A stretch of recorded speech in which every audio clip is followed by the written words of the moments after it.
तो हमारे छत्तीसगढ़ की पहचान है। कहूँ कर्मा नहीं रहती छत्तीसगढ़ में तो शायद छत्तीसगढ़ के कोनो बखान नहीं कर पाता।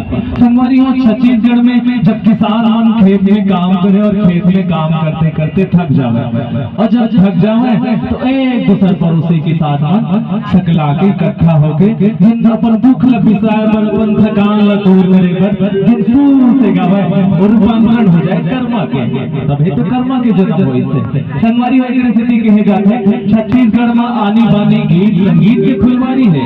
छत्तीसगढ़ में आनी बानी गीत संगीत की फुलवारी है। कर्मा ददरिया शुआ पंथी भरधरी रिलो गोड़ी गौ गीत पटवारी है।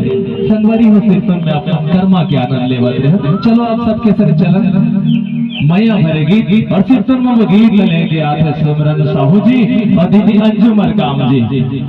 रामानुज भैया